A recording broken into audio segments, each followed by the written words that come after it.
Voilà, bienvenue dans l'herbier. Donc ici c'est l'herbier de Nouvelle-Calédonie. C'est un outil de référence et de conservation et puis c'est aussi un outil scientifique.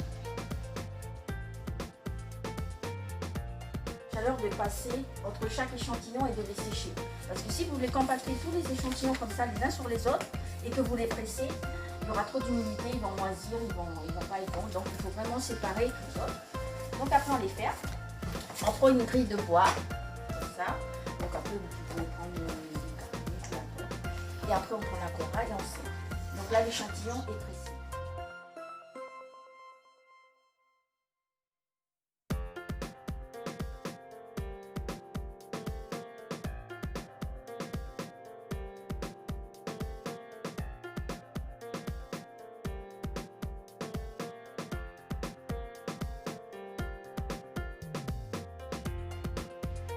Si vous préférez, tous ces primobiles. On est fabriqué, tous les éléments sont fabriqués à partir de ces Legos et tout ce qui est objet est fabriqué également à partir de ces Legos-là. Nous, notre travail, c'est de démonter les choses et de chercher les Legos d'origine. Si c'est des Legos verts, des Legos jaunes, des Legos bleus, etc. Je simplifie un peu, on cherche les éléments. Ça, c'est notre travail à nous, en tant que chimistes.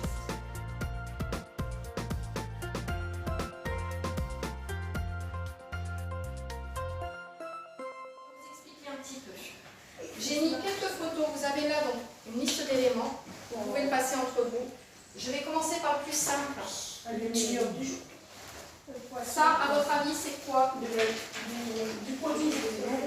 J'ai mis un poisson. Oui, mais c'est quel élément est-ce que je vais vous faire deviner avec ces trois photos? Qu'est-ce que vous voyez déjà dessus? La qualité. Un poisson. La qualité des aliments. Qu'est-ce que vous voyez? Ça, c'est quoi? Un thermomètre. Le degré.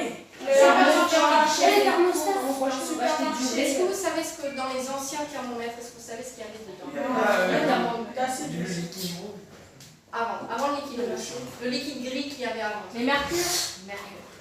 Quel rapport avec le ça et ça? Ah, ils sont pas mal.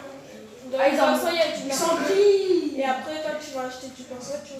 Exactement. Et alors, Du poisson.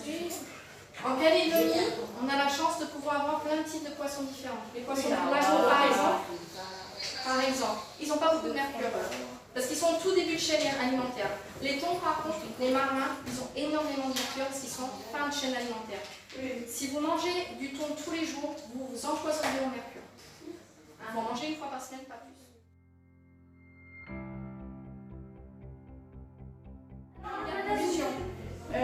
Madame, ça n'a pas un rapport avec les racines? Non? Alors pour les poissons, oui, les poissons se protègent dans la mangrove grâce aux racines. Et comme l'air s'est pollué, il se revient. En fait, la mangrove, elle aspire Non, ce que j'ai dit. C'est exactement ça. Et alors, on dis-moi, doit je suis sauvegarder la mangrove. Parce que non seulement ça sert de nurserie pour les poissons, ça protège les poissons. On a découvert que beaucoup de poissons des récifs viennent faire leurs petits dans la mangrove et après les petits, quand ils sont assez grands, ils retournent au récif. Je ne vous explique pas comment ça a été trouvé ça, mais c'est la science qui a permis de découvrir ça. Mais surtout, c'est des puits à carbone. Vos voitures, toute la pollution qu'on fait, enfin nos voitures qui sont polluées, ça prend, ça aspire, si on peut dire, c'est pas vraiment le bon terme, mais ça permet d'aspirer.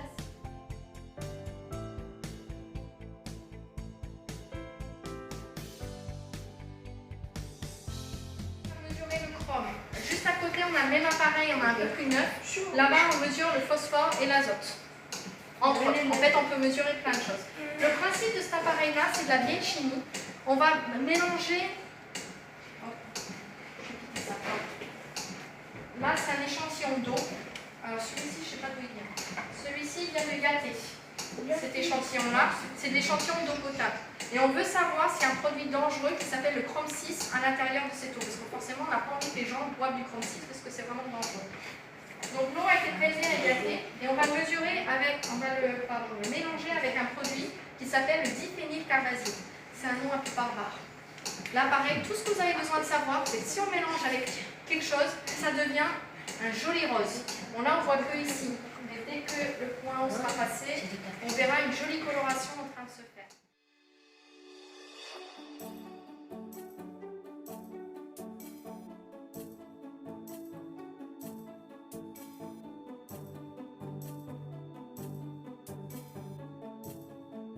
Et moi ici je travaille dans le laboratoire des chimies des substances naturelles, c'est-à-dire que j'étudie les plantes pour savoir quelles molécules elles contiennent et quelles activités elles peuvent avoir.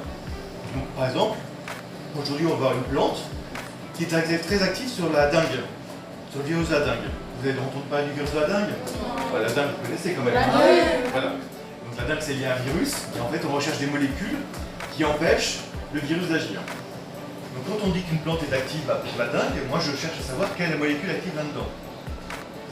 Donc pour ça, je travaille mes molécules. Donc pour travailler mes molécules, je suis obligé de broyer ma plante, parce que j'ai besoin en fait, d'extraire mieux les molécules. Donc voilà, mes plantes broyées c'est ça. Après je fais des extraits de ma plante. Hop, comme ça. Hop. Donc là je vais commencer à extraire les feuilles, donc les feuilles broyades, c'est vert. C'est ça, quand ça décolle. Parce que les molécules, elles passent de la poudre dans mon solvant. D'accord? Et donc là j'ai fait pareil avec l'écorce. Donc là c'est quelle couleur le... Vert. Ok. Et pourquoi c'est vert d'après vous? Parce que c'est vert.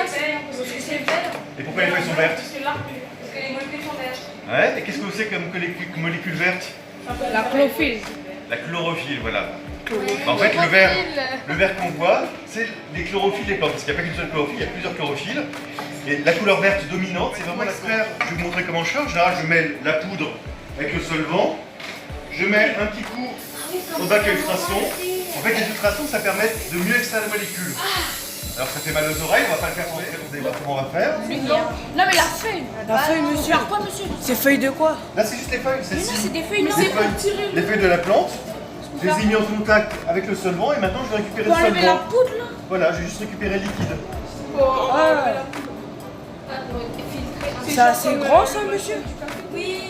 Bah, des extractions, vous en faites tous, hein, quand vous faites un café, une infusion, c'est une extraction. Comme du... Bah, moi je fais la même chose, je fais des extractions. Je vais faire ce qu'on appelle des principes de chromatographie. Alors chromatographie c'est un bien grand mot. Hein. C'est quoi? Chromatographie. La chromatographie en fait c'est pour séparer les molécules à l'aide d'un solvant et sur un support. Alors c'est le principe de tout ce que je fais. Hein. J'ai besoin de ça. Donc là vous avez une plaque d'aluminium, vous voyez. C'est aluminium comme vos canettes de boisson préférées.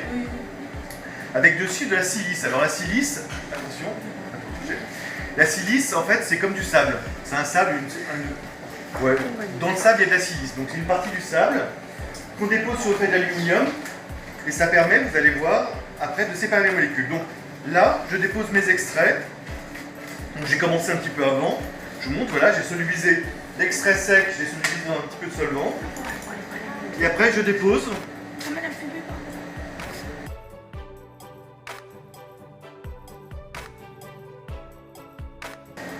Voilà, donc là, j'ai mes produits qui ont été, mes extraits qui ont été déposés sur ma plaque. Je vous montre ce que j'en fais derrière. Ça va?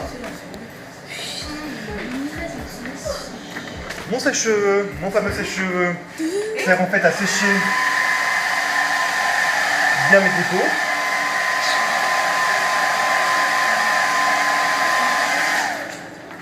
Voilà, donc là maintenant mes dépôts ils sont secs, vous voyez, j'ai fait 2 plaques parce que je vais utiliser 2. Vous voyez déjà ça commence bien là.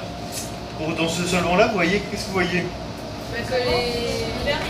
Voilà, bah en fait ça sépare la chlorophylle, ou les chlorophylles ça sépare de l'extrait.